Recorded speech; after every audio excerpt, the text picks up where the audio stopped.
C'est gâté ça. Là les gars, c'est pas Louis que ça vaut, c'est le Salcio, c'est pas Louis ça. La famille, les gars, avec vous. Allez loin, man, les gars, allez loin, man. C'est vraiment un bon, mon frère. Souple là, mon champion, tranquille là.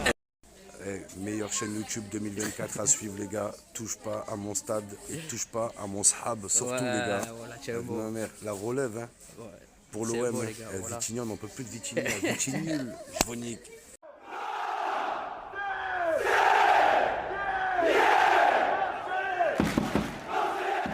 Olympique de Marseille, AS Monaco. C'est l'affiche, c'est l'avant-match que je vous propose de partager avec moi, de vivre avec moi à travers cette vidéo pour ce match qui s'annonce plus que bouillon. Bonjour à vous camarades marseillais, camarades marseillaises, j'espère que vous allez bien. On se retrouve aujourd'hui pour une nouvelle vidéo où on va évoquer deux sujets.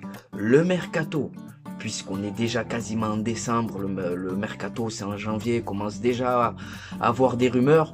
Et cet avant-match, cette affiche, un match qui va compter pour la suite de la saison. Monaco, deuxième, se déplace à Marseille, troisième. Un match à enjeu, un match à 6 points, un match qui risque de laisser des traces en cas de non-victoire pour nos Olympiens. On a du mal au Vélodrome.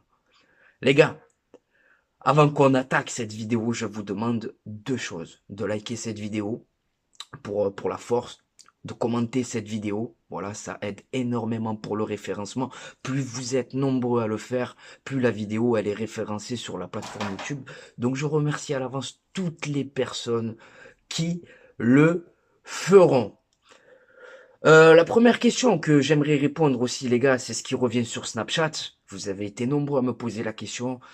Puis t'as maigri, t'as perdu du poids. Ouais les gars. Voilà, oui, pour répondre à tout le monde, ouais, je suis passé je crois de 75 kilos. La dernière fois que je me suis pesé, je pesais 55 kilos. Donc les gars, quand je vous dis que 2024 c'était compliqué pour moi, c'est pas des lol. Mais maintenant, le moment est venu de parler ballon. L'avant-match d'abord, les gars, avant de parler mercato. L'avant-match, parce que l'avant-match, je suis impatient, les gars. Honnêtement, je suis impatient, puisque c'est le deuxième qui se déplace chez le troisième. Monaco, pour moi, c'est le grand favori, les gars, on va pas se mentir. Monaco, ils sont ultra favoris au vu de nos résultats au Vélodrome, au vu de notre incapacité à enflammer une rencontre au Vélodrome. Bref, au Vélodrome, on n'y arrive pas. Et Monaco, c'est une équipe qui se sent plutôt à l'aise à l'extérieur. On a même fait une mission commando, les gars, pour vous dire à quel point nos joueurs, ils ont peur du Vélodrome. Mission commando. Pour moi, c'est trop. Alors, j'arrive pas à comprendre ce double visage qu'il peut y avoir à l'extérieur et à domicile. Comment tu peux en mettre 3 à Bollaert et en prendre 3 face à Auxerre à la maison? Donc pour moi, les gars, Monaco, juste au vu de nos difficultés depuis le début de la saison au Vélodrome, Monaco, pour moi, est ultra favori. On va pas se mentir. En plus, c'est une équipe où il y a de la qualité. T'as du Brelin Mbolo, t'as du Zakaria dans l'entrejeu, qui c'est un peu la tour de contrôle, tu vois, c'est leur Pierre-Emile Hochberg. T'as des latéraux qui apportent offensivement, Caio Henrique, Vanderson. Bref, c'est vraiment une équipe séduisante. C'est une équipe qui aime jouer au ballon. C'est une équipe portée vers l'avant. Mais c'est une équipe aussi qui a une faille. Leur secteur défensif. On risque de voir beaucoup de buts dimanche, je vous le dis, parce que nous, derrière, on peut dire que c'est une passoire. Voilà, défensivement, on n'est pas serein. Défensivement, nous ne sommes pas forts. Et Monaco aussi, c'est une équipe qui commet quand même pas mal d'erreurs individuelles. J'ai vu leur match face à Benfica. Honnêtement, c'est une équipe qui, sous la pression ou dû à la jeunesse de leurs joueurs, commet des boulettes derrière. Donc dimanche soir, les gars, on va voir des buts. C'est sûr. Voilà, parce que Monaco aussi, offensivement, t'as du Akliouche, t'as du Ben Seguir, t'as du Mbolo. Honnêtement, j'aime beaucoup ce joueur Mbolo. T'as Minamino, qui est en train de complètement exploser. T'as Golovin, joueur sous-côté. Bref, Monaco, c'est une équipe qu'il va falloir respecter. Enfin, on les respecte, mais va falloir être costaud défensivement. honnêtement, va falloir être costaud. Ma composition pour affronter cette équipe de Monaco, les amis. Ben écoutez, je roulis dans les cages. On va partir avec Balerdi. Derrière, c'est dur, les gars. Derrière, c'est dur. Parce que même Balerdi, tu le mets, mais tu n'es pas serein. Mais derrière, en fait, tu as aucune garantie. Tu n'as aucune garantie derrière. Il y a aucun défenseur que tu vas le titulariser. Et tu vas te dire, ouais, lui, c'est sûr, il va être à la hauteur de l'événement. Donc derrière, je suis vraiment pas serein. Donc ma composition probable, moi, je vous le dis, j'apporterai de gros changements. Tu vois, Rongier, je le titulariserai avec Balerdi derrière parce que Rongier, il a déjà connu ce poste avec Tudor, quelquefois avec Sampaoli. Donc pour cette rencontre-là où tu as besoin t'as besoin de garantie, tu as besoin de joueurs entre guillemets fiables. Je mettrai Rongier, je mettrai Balerdi au marquage sur Mbolo. Voilà, tu vois, ça comblerait la différence physique qu'il peut y avoir entre les deux. Mais pour moi, Rongier, je le ferai jouer derrière avec Balerdi et donc notre ami Kondogbia. Voilà, Kondogbia, c'est pareil, les gars. On n'a aucune garantie, mais je pense qu'il vaut mieux titulariser Kondogbia que Cornelius ou bien Lilian Brassier. Dans l'entrejeu, c'est là où il va falloir, va falloir trouver la solution vu je rebascule Rongier derrière. Donc dans l'entrejeu, je vais laisser Pierre-Emile Hochberg. Je vais peut-être laisser une dernière chance à Ismaël Koné s'il est disponible pour cette rencontre. Et en numéro 10, je titulariserai encore Adrien Rabiot. Voilà, Adrien Rabiot, c'est pour moi le profil idéal à l'heure actuelle pour évoluer à ce poste. Pour occuper le flanc de l'attaque, on va partir sur Greenwood à droite, Neil Maupay.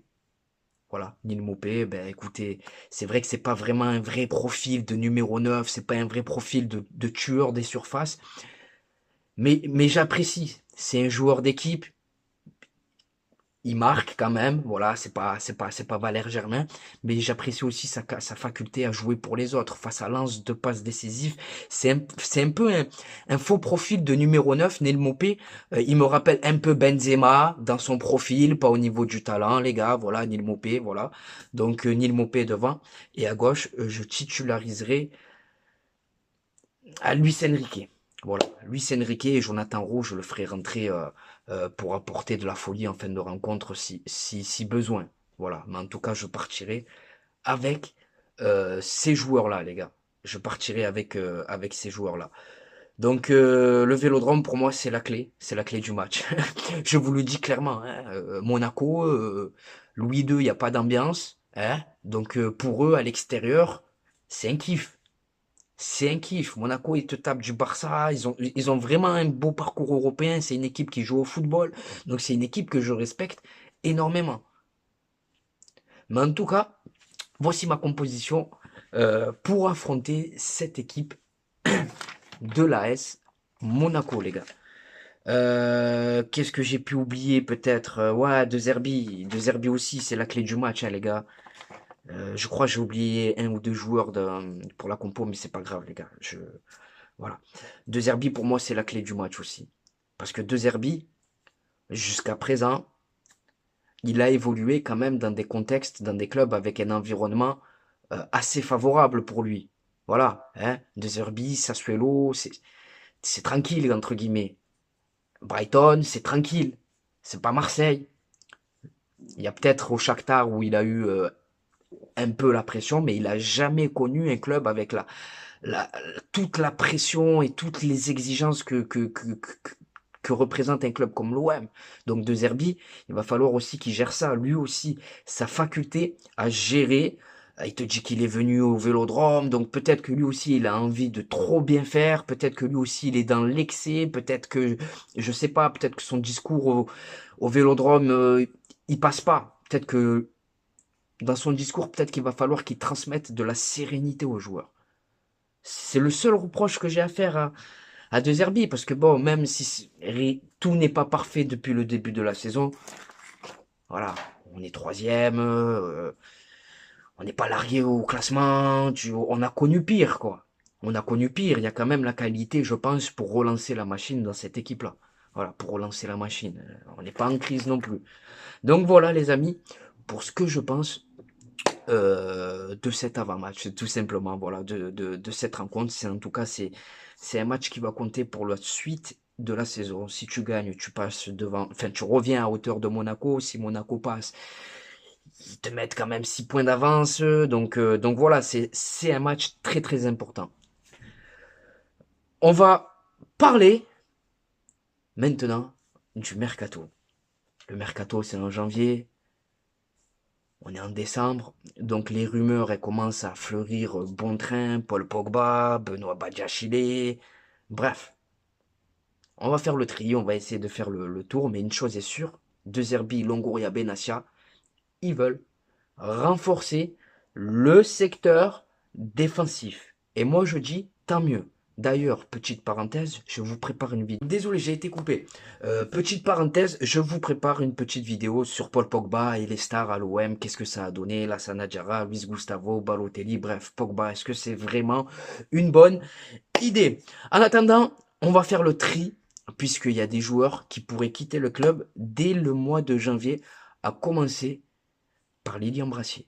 Alors Lilian Brassier, je pense qu'il va rejoindre la colonie de ces joueurs qui ont brillé dans d'autres clubs de Ligue 1, mais qui au moment de leur arrivée à Marseille se sont totalement effondrés. Le mec, il a perdu tous ses moyens. Quand on vous dit que ce maillot, il est plus dur à porter que n'importe quel autre maillot, les gars, c'est véridique. Lilian Brassier, il illustre le mieux mes propos. Comment on peut m'expliquer qu'un mec qui s'était imposé comme l'un des meilleurs défenseur du championnat français avec Brest, un mec qui voilà, du caractère, c'était une bonne pioche, Brassier. Il n'y arrive pas. C'est vraiment une très grosse erreur de casting, je vous le dis. Hein, c'est pas Kolasinac. Même Samuel Gigot, je le regrette pour vous dire. Il était limité, mais il manque ça à l'OM. Il manque ça. Alors De Zerbi, je veux bien que tu veuilles ressortir le ballon de derrière proprement et tout ce qui s'ensuit. Mais tes défenseurs, il leur faut aussi un petit truc en plus. Et ce petit truc en plus, ça s'appelle l'agressivité. L'agressivité. Ils sont totalement passifs. Des erreurs de placement, bref. Donc défensivement, les gars, il n'y a aucun défenseur qui m'a rassuré depuis le début de la saison. Donc Brassier, si ça part, je ne m'en plaindrai pas. Je vous dis la vérité, je me plains pas. Amir Murillo, maintenant. Alors Amir Murillo, c'est différent lui. C'est un joueur qui a jamais triché, c'est un joueur qui mouille le maillot, c'est un joueur qui apporte offensivement, on va dire, un peu à l'équipe, mais c'est un joueur surtout qui nous a montré toutes ses lacunes tactiques, il nous a montré son plafond de verre. Donc Amir Murillo, c'est un joueur limité pour un club comme le nôtre. Donc voilà, s'il part lui aussi, ça me dérangerait pas, d'autant plus qu'on a Paul Lirola voilà, c'est Paul Lirola, et qu'on risque de faire sûrement Kylian Sildia. Voilà, apparemment, on est encore dessus. Je sais pas si vous vous rappelez, les gars, on était dessus l'été dernier, on n'a pas réussi à faire partir Mbemba, on n'a pas réussi à faire partir Verretou à temps, ce qui nous avait empêché de le faire. Et honnêtement, ce joueur, je valide son profil, parce que c'est un profil très offensif, on va dire, très offensif, mais c'est aussi un joueur fiable défensivement. Voilà, c'est un joueur qu'il faut encore, voilà, il faut le façonner. C'est pas un produit fini entre guillemets, mais en tout cas, il nous apporterait beaucoup plus de garanties qu'Amir Mirouillo ou bien Paul Lirola à ce poste-là. Donc moi, Kylian Sidia, j'avais validé son profil l'été dernier. Je le valide encore plus aujourd'hui. Mais en tout cas, les gars, le secteur défensif, il faut le renforcer. Autre joueur qui serait pisté à ce poste, plan B, Danilo de la Juventus de Turin, et c'est vraiment un profil aussi que je valide dans la mesure où bon, il est plus sur la fin que le début, mais son expérience, voilà, international brésilien, Manchester City, si je vous dis pas de bêtises, le Real de Madrid, la Juventus de Turin, bref, il a connu la Ligue des Champions, la Copa América, donc son expérience et son vécu, honnêtement, ça serait vraiment un grand plus pour notre défense. et pour le vestiaire, parce qu'il faut pas oublier qu'on a quand même un vestiaire qui est assez jeune et que ce joueur-là, il apporterait toute son expérience à un secteur défensif en totale perdition depuis le début du championnat. Donc Danilo, pardon, ou Kylian Sildia, honnêtement les gars, je valide les deux. Ensuite, on nous apprend également qu'un défenseur central serait visé aussi également pour aller concurrencer Balerdi. Alors moi, ça, je valide totalement l'idée. Parce que Balerdi, euh, l'année dernière, honnêtement, il a vraiment sorti une grosse saison. Et là, depuis le début du championnat, on retrouve le Balerdi qu'on a connu sous Sampaoli, sous AVB, sous Tudor. Bref, le Balerdi qui te coûte des points, quoi. Voilà, il est trop hasardeux, ce mec. Un coup, il est bon, un coup, il est pas fiable, un coup, il te planche, un coup... Et je pense sincèrement que De Zerbi, il s'est trompé. Il s'est trompé, Balerdi, il fallait pas lui donner le rôle de brassard de capitaine. Ça lui met une pression supplémentaire et il n'arrive pas à gérer ça. Déjà qu'il essaye de se gérer lui-même, Balerdi. Après, quand il prendra encore plus d'âge et de maturité, il sera capable de gérer un vestiaire. Mais pour l'instant, il n'y arrive pas.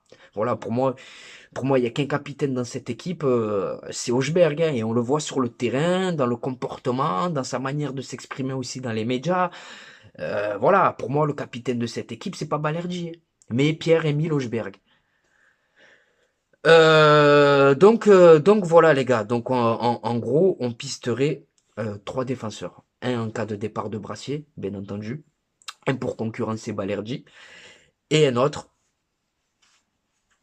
qui sera peut-être Kylian Sidia, ou bien Danilo, ou un autre, on sait pas, hein, on fait juste le tour des rumeurs. Mais en tout cas, c'est des profils que je valide. Et voilà. Dans l'entrejeu maintenant, dans l'entrejeu, l'Olympique de Marseille, apparemment, aurait bien avancé sur Nicolo Fagioli, donc milieu de terrain de la Juventus de Turin. Donc Thiago Motta, il compte pas trop sur lui. C'est vrai que dans l'entrejeu, tu es bien fourni, mais je pense qu'il faut aussi renforcer le milieu de terrain. Voilà. Dans l'entrejeu, c'est vrai que tu as Hochberg, tu as Rabiot. Ce sont nos deux joueurs fiables. Mais pour le reste, bon, tu es privé de Carboni. Eminari, ton numéro 10, c'est trop irrégulier. Ismaël Koné, il n'y arrive pas jusqu'à présent. Et tu as Rongier qui revient fort. Donc, il te faut quand même un joueur supplémentaire dans la rotation, je pense, un joueur fiable. Mais je valide pas trop Nicolo Fagioli. Honnêtement, c'est pas ce qu'il faut, c'est pas le joueur dont on a besoin à ce moment-là de la saison. Alors, au niveau du profil, oui, ça ressemble entre guillemets au niveau, ça ressemble à Rabiot, c'est-à-dire que c'est un joueur box-to-box, capable d'enchaîner les courses, de répéter les efforts. Il peut jouer 6, il peut jouer 8, mais pour la comparaison, elle s'arrête là. Il a rien de comparable avec Rabiot. Hein. Donc, il a aussi sa petite expérience en Coupe d'Europe, 6 matchs de Ligue des Champions, 6 matchs de Ligue Europa. Il est estimé, si je vous dis pas de bêtises, j'ai pas vu la valeur, mais je crois entre 10 et 15 millions d'euros. Pablo Longoria, il a ses entrées à la Juve. Benassia, il a ses entrées à la Juve. Donc j'espère qu'on va pas aller récupérer tous les indésirables de la Juventus de Turin. Voilà, hein. À la Juve, bon, ils sont inaccessibles, hein, mais s'il y a bien un joueur à aller chercher, c'est pas lui. Donc voilà les amis, dites-moi ce que vous pensez de Nicolo Fagiolo. Mais en tout cas, pour ma part, je ne valide pas trop. Maintenant, on va parler de Pereira, les gars, le joueur de Fulham, international brésilien, qui a lancé un grand appel du pied à Marseille. Voilà. Alors, il nous a confirmé les contacts de l'été dernier, et surtout, il dit que voilà, l'idée, elle lui plaisait. Elle lui plaisait parce que Marseille, ça reste Marseille. Donc, ça démontre encore une fois le pouvoir, la force d'attraction de Marseille combiné avec De Zerbi. Je pense qu'on pourra aller avec le temps dans le projet, hein, je pense qu'on pourra vraiment aller chercher de vrais bons joueurs de ballon. Et Pereira, je le mets pas dans cette catégorie, moi. C'est un bon joueur de ballon, mais je pense pas que ce soit avec lui que tu iras gagner des trophées. En tout cas, voilà les amis, j'ai essayé d'être complet pour cette vidéo. J'ai essayé d'évoquer tous les sujets. L'avant-match face à Monaco, euh, le mercato. D'ailleurs, en commentaire, les gars, répondez à cette question. Qui est le favori? Marseille, Monaco, au Vélodrome, pour vous? J'attends vos réponses avec impatience. Je vous remercie en tout cas d'avoir visionné cette vidéo jusqu'à la fin. Là, je vais vous laisser, il y aura un vlog, mes réseaux sociaux et un bon plan maillot que j'ai à vous partager justement sur mes réseaux sociaux. Donc, restez bien jusqu'à la fin. Et moi, je vous dis à plus en attendant de nouvelles aventures. Ciao les gars. Notre virus à nous, c'est l'OM. Hein. Ça bouge pas. Ciao les gars. Bon, maintenant, on va passer à l'instant réseaux sociaux. Alors, je vais vous donner mes réseaux sociaux, mais je vais également vous parler de mon partenaire bjrfoot.com.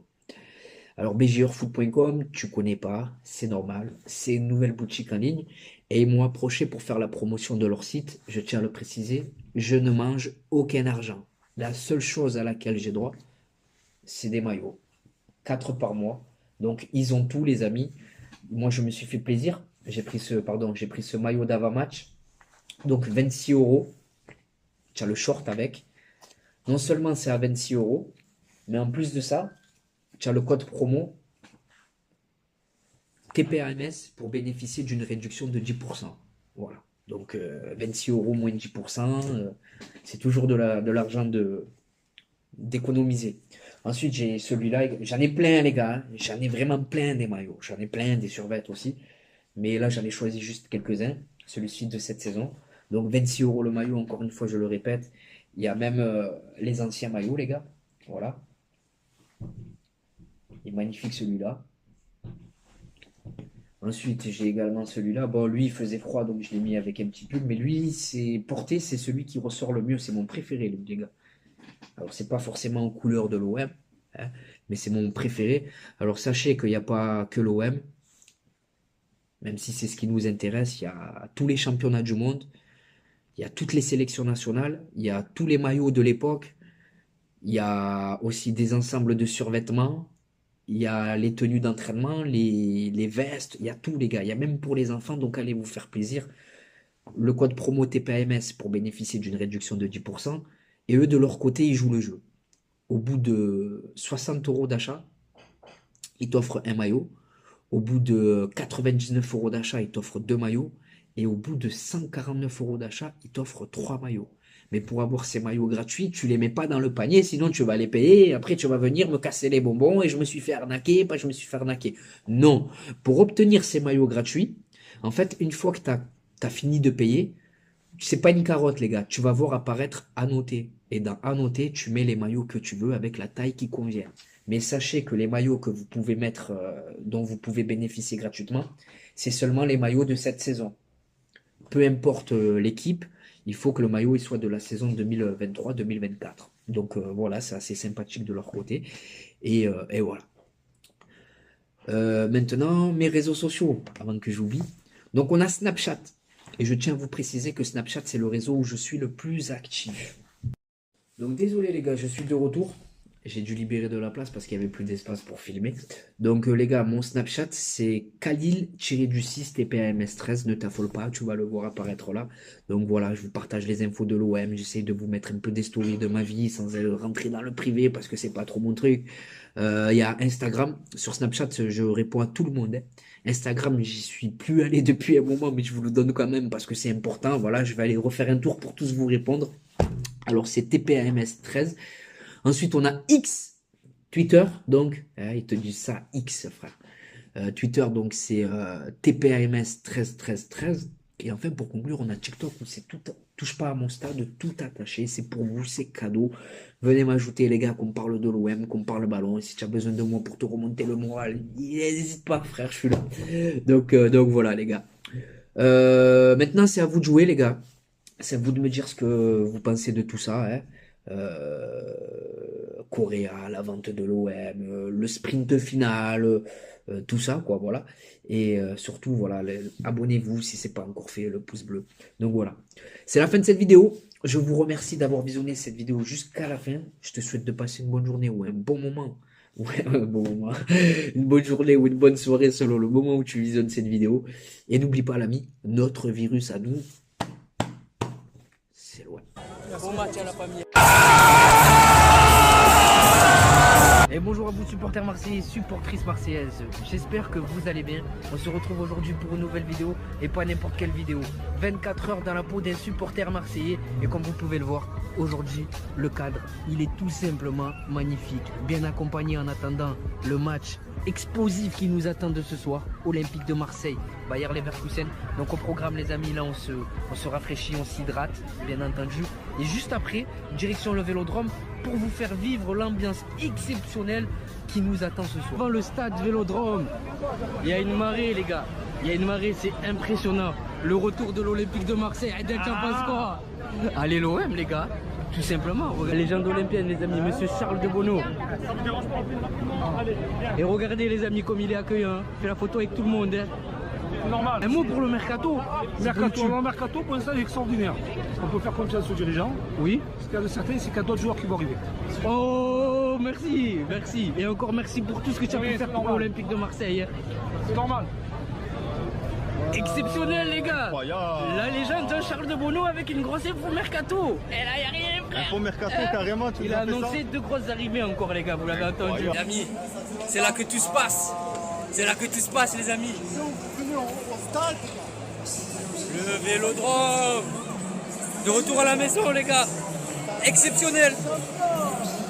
Exceptionnel. La ferveur du rêve marseillais. Allez, on rataboue.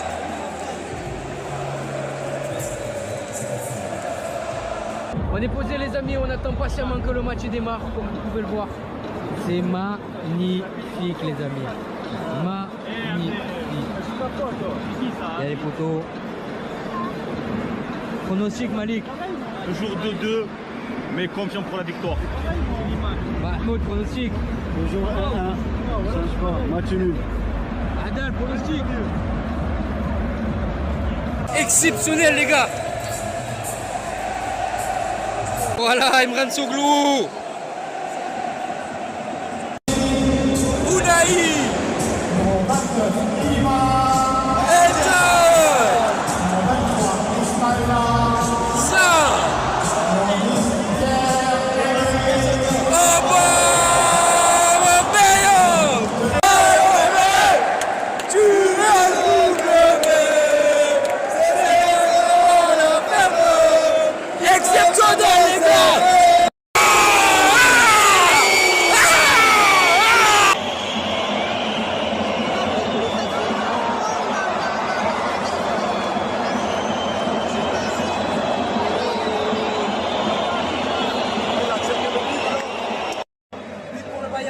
Les amis, apparemment, c'est peut-être une faute de Paul Lopez, à voir.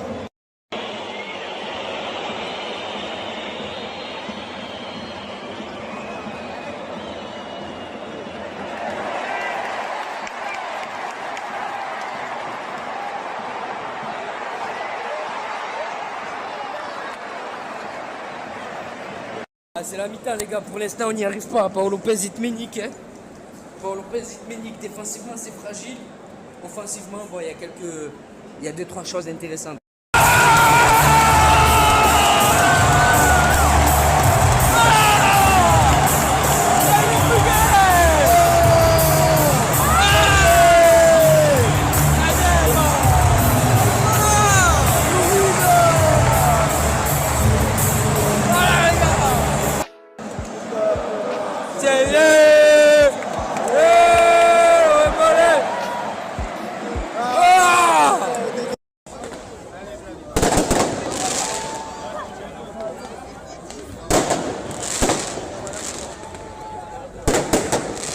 Sur l'âge des joueurs.